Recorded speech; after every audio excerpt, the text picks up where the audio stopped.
Igbo ndị ọma na-ege ntị ekenekwa m unu. Ọ bụrụzi ihe ọfụ mgbe m fụ picture Bishop Ganaka na Tinubu, ebido m tibe mkpu so ụmụ ụwa na-ekwanụ ama m this bishop, amarozi m na osigo Jos gbagowe Abuja as their bishop. As a bishop, will you go and be paying homage to a president or president kwesịrị na-achọ gị? I stated it categorically in my video where Kedi, it is more easier for this political ndiala to have their way within the Catholic and Anglican communion than they have their way towards pastors, because pastors are mamjadinso. There are some pastors they can't go to or Nwoke Deeper Life or Pastor Christ. They can't find their way there. They cannot do it. It is easier for these bishops to associate themselves with the political ambitions. Bishop Ganaka, as in Bishop Ganaka, because Ignatius Kagama. After the Bishop Ganaka Muchana Jos, many people suspected, allegedly, allegedly, many people suspected the way you came into as a bishop. Many people suspected the way you were but as bishop. I'm saying this, Nandema the story should go and check again. Bishop Kagama, many people have suspected the way you were but as bishop Mba. Because normally only Ganaka that is foreseeing the affairs of bishop, affairs of the church in Jos under the leadership of Ganaka, where Ganaka na Yaron before Onwa. Go and check the history. It is there for you people to see. And I'm still trying to find, because Mbani asked God, I pick a Mamba, but we heard the story. According to Kaisiweku allegedly, I said, no one buy that in that case we have not the guy Kaikwesi bishop. Mba manewe me coincidentally we may go gidi weather by onyanka we but as indigene. Ihe usually mbasa na imambu onye Igbo bebe abolo bishop n'obodo ndị ọzọ that na ndị nwere ndị nwe obodo, so na ndị nwe obodo ya isi from them wee họpụta, so we were onye nka after being a bishop in another place obugukwa bishop ebe ọzọ obodo ọzọ bụ bishop. He's not the first to govern bishop na Jos, no. Ugebo ọzọ bụ bishop before bata Jos keta we bloko onwe aja Abuja, so all the zekaya si na ona mago okolokolo si ebe power na atụ power drunk atago power drunk. And from the way nsi ano history nwoke a na-emele mmadụ ebele na nezi ihe ndị fada ibi egwa ha ọsị Tinubu's corruption is contagious. No one has ever visited him and come out the same. Always say, a Catholic archbishop recently warned that Tinubu foreign military intervention, Donald Trump military intervention in Nigeria could scatter what he likes to call Christian and Muslim coexistence. So Bishop Abuja, Archdiocese of Abuja, na hakowasigina. Na ọbụrụ na Donald Trump no yemebi ihe nwere kedu ihe ahụ a na-emebi mana ndị mmadụ na-anwụ steady. How many times ki issue go statements na mmadụ okay tata this thing, and sometimes na-achọ ịgba m. You are in a position that you have the power to command millions of people once and to speak to the government, ka government may what is right, to hold them responsible and accountable. Undoro na-ekwe bishop n'aka, na-ekwe president, governors n'aka. The church need money. Foundation on Catholic and their project had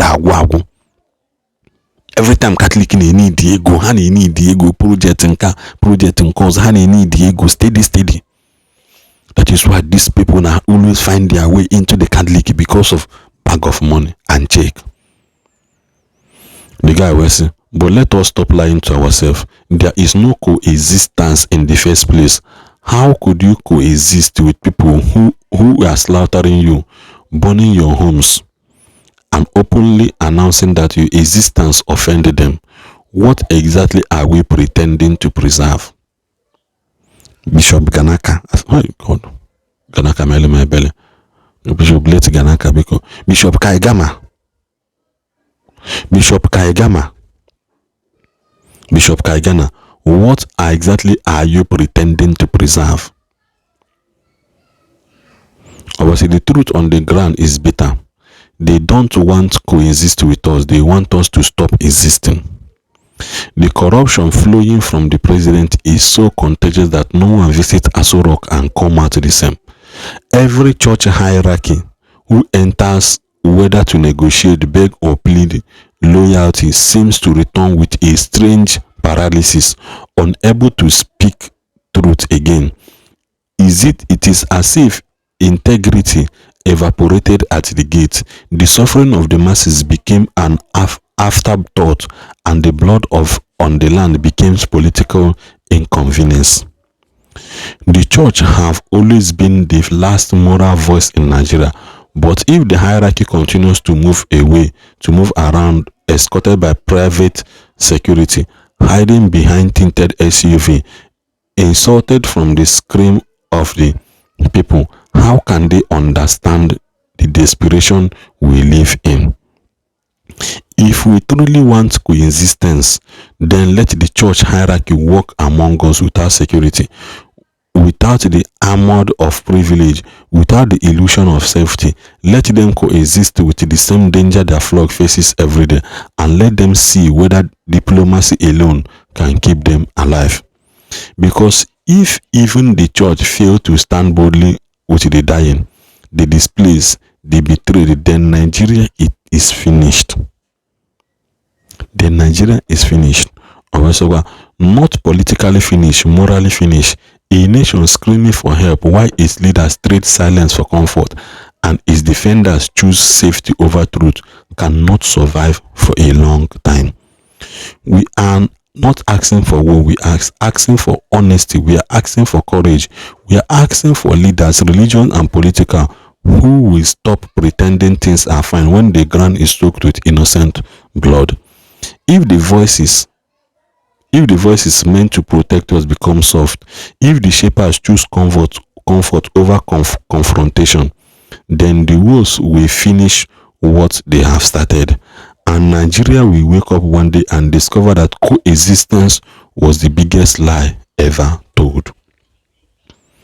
I have a message or send it to Bishop Ignatius Kaigama. Bishop Ignatius Kaigama, you have the chance to speak to Tinubu and you kept quiet. And you swallowed it in on what the amen. So no what the amen.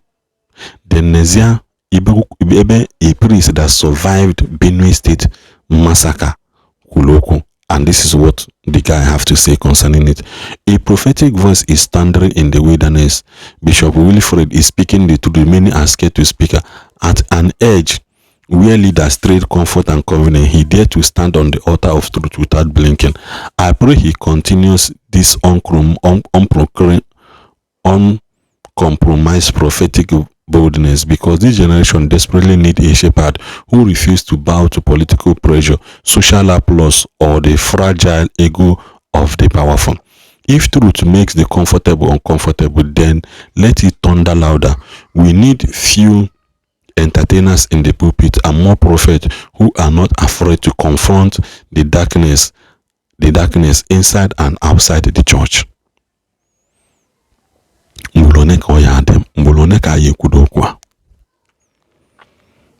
leaders of the church are keeping quiet.